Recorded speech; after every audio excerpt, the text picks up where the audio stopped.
Hello everyone and welcome back to Every Other Saturday. So in today's video we're going to discuss the 1-0 win with St Johnstone at Ibrox. As always guys, before we dive into the review, if you haven't done so already, consider dropping a wee like on the video, getting into the subscribes as well and sharing across your social medias if you haven't done so. It'd be very much appreciated and help the channel grow. Let's not waste any more time as it's a late one and get diving straight into today's video. Every other Saturday's my half day off, and it's off to the match I go. Happily we wander down the Copeland. Well guys, what can we say about a game like that? It's kind of difficult to watch. There was a lot of press from us, there was a lot of defending from St Johnstone. Wasn't a bad game, just a hard game. We did everything we needed to do at the start. We went out, we get out quickly, we tried our best. I think that's the best you can call that first half. It was a laboured watch, to be fair.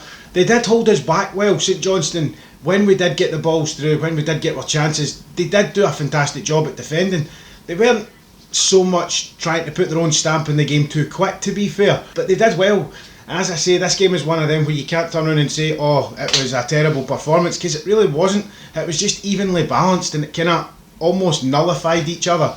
St Johnstone's way of playing, Rangers' way of playing kind of nullified one another, and Rangers did get out there and we did have control of the game. I mean, there was only one slight opportunity, which we'll get to in a bit, but you can honestly say that Rangers weren't in control. So again, it's quite difficult to sit here and can't exactly slate them for what they did. It was just a difficult game to watch tonight, guys. But as I say, the first half, it started well. It started with a fast pace, is what we wanted. Took it about 12 minutes to get the first chance on goal with Ryan Kent. The ball managed to work its way to his feet in the middle of the box, and he turned and he just got the wee slip and sent the ball wide. And that was the kind of first part where I was thinking to myself, right, okay, this is us, we're getting back into the swing of this here. But it just kind of stayed at that kind of plateau level. It was quite difficult to see if we were going to be getting another opportunity, if you want to call it that. It just seemed as if there was something missing tonight in that final third. Moments after Kent's chance, we had a ball kind of switched round. Instead of it being Tav to Hadji, it was Hadji to Tav. So Hadji out in the wide, swings the ball into Tav, and Tav just misses the chance to get the header, to get the ball in the net for 1-0. And as I say, moving with those kind of chances, they were all there. It was just that final ball, once again, that we struggled to put in the back of the net. They did have a wee chance in the first half where you seen Hollander making a slight error. I'm not exactly going to slate him because he had a good game. He had a slight error just as he turned on the ball. The attacker managed to get the ball away from his feet, but McGregor managed to get down and get to it, as you would expect McGregor to do. Fantastic save, and again, we'll get to one of them in the second half as well. But the one big thing I did want to talk about in the first half was roughly around about the 20-minute mark. We had quite a dodgy and I would say quite a bad challenge from Kemar Roof, and this kind of takes me back, especially to the podcast stuff where I was talking with Jim. Yet this is one of those exact examples where if Morelos was on the park and that was Morelos, it would be all over the back pages tomorrow. He was lucky to get a yellow card in my eyes. I think he could have been red. It should have walked, to be honest, for that challenge. He should have. And if it was Morelos, it would have been all over the place. It would have been, oh, Morelos doing this, Morelos that. And this is where you can almost see that taking the challenge away for Roof here and bringing Morelos back into it, you get that overwhelming one-sidedness from Scottish media and Scottish referees and stuff like that when it comes to Morelos. And it really kind of stuck in my throat to think that nothing was said, nothing at all. I know we were watching Rangers TV and you weren't exactly going to hear much slating, but nothing was said. You're not seeing anything on social media posts and stuff like that straight away, other than if that was Morelos, he would have been off. So it's a difficult one to kind of put in here, and this is where you can see where Gerrard's coming out in his pressers and he's demanding, not just asking for, demanding for a bit of consistency when it comes to the referees. Other than another cross ball in from Tav from a free kick for Golson to get in the middle, just to send it wide again, there wasn't much else to be talking about in the first half. And as I say, it was quite uneventful, difficult to watch because you wanted them to take a wee step up and it just didn't look as if they were going to do that. And it looked as if the second half could be turning into another Labour performance, but we went in 0-0. Not anything really against us to be worried about conceding a goal, but again, not enough in the front three to be getting a goal that we deserved. So as the second half started, guys, you could quite clearly see we were sent out with one thing in one mind. The pace, the intensity had to be there. They were quite clearly told that because they came out and Hadji came out with such a purpose. Now within the first 5-6 minutes you had Hadji with 3 opportunities. The first one was a bit of a squaff, to be fair, The second one was a bit closer, but the third one, ladies and gentlemen, the man takes it out on the wide. He works his way to the front of the box, takes a touch back round and sends it right into the bottom corner to put us 1-0 up, and it was a fantastic goal. A good enough goal for us to win that game, and it's that kind of class, having that there in the team, a player such as Hadji that we wouldn't have had in previous seasons, where these are the kind of games that when we needed to grind them out, they just weren't there, and it was fantastic to see him getting it. And across that middle, you could have quite easily taken any one of those players to take that goal, because it looked as if from the middle of the park it was definitely going to be coming from there.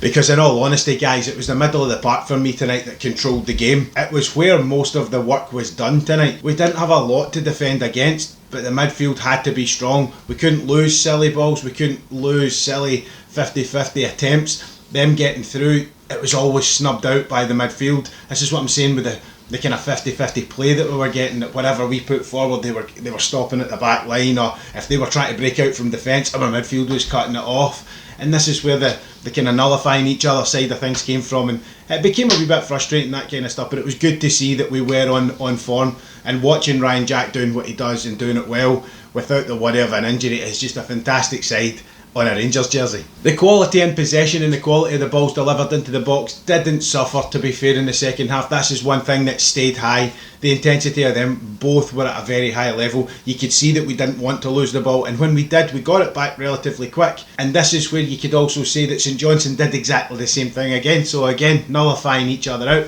But the quality of the balls into the box, we had attempt after attempt from both sides. Mainly Tav, I think it was tonight. You could say that it maybe a 70-30 split this time between Tav and Barisic. But having that coming into the box, you knew that there could have been something. Unfortunately, we didn't get anything else on the end.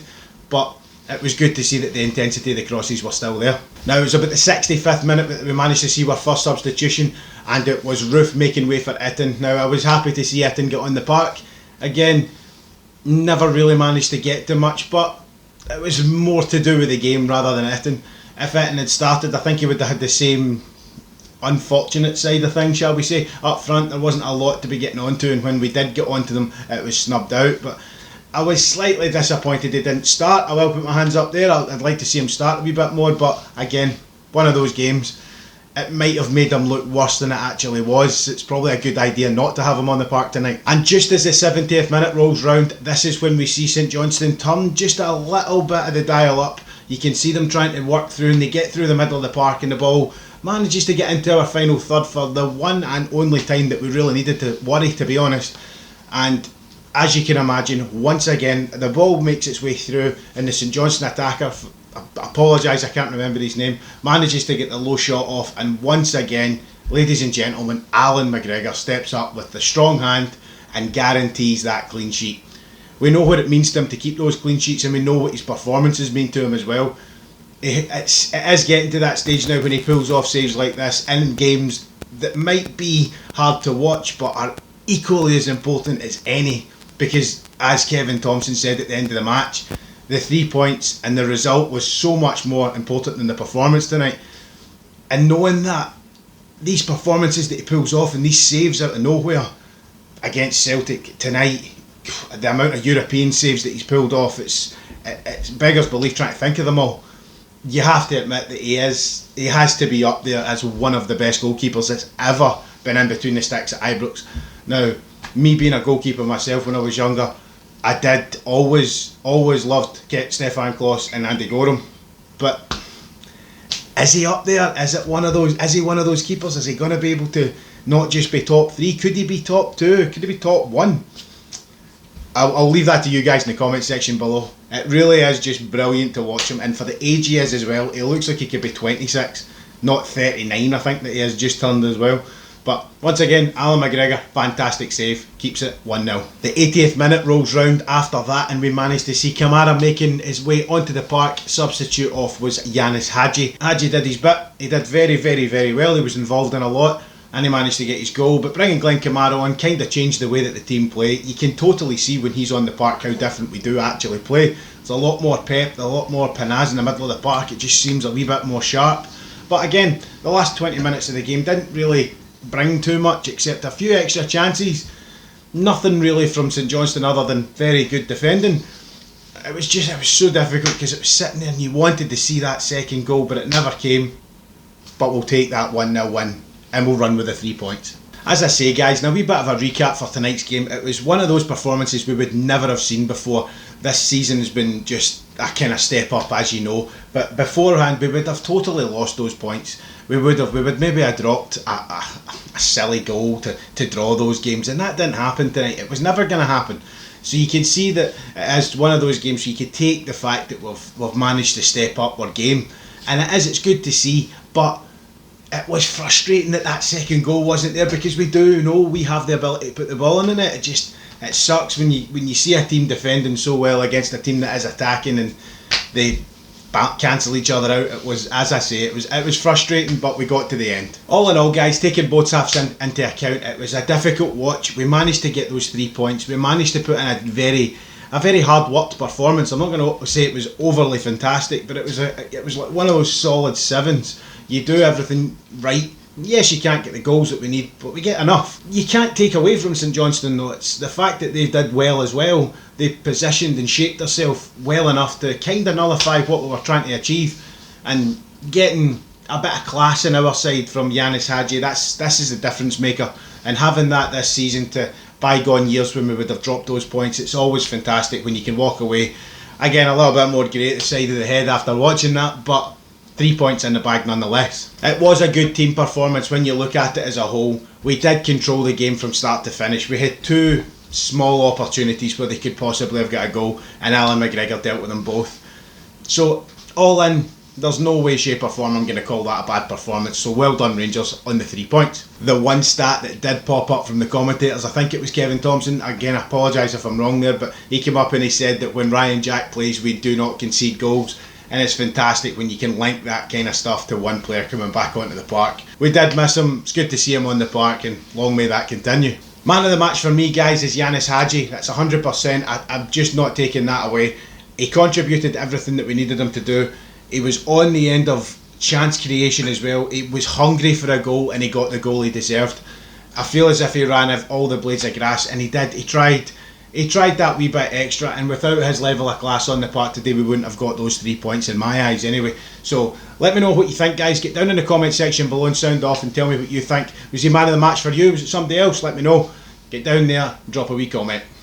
And that about wraps up today's roundup video for the fixture against St Johnstone. So once again, guys, thank you so much for keep watching the videos, keep dropping the likes and the comments and the subscribes. It means so much to me, it really does. Thank you so much. If you haven't done so already, please feel free to get down there, drop a wee like on the video, subscribe if you haven't done so, and get it shared all around your socials and get it to as many people as possible.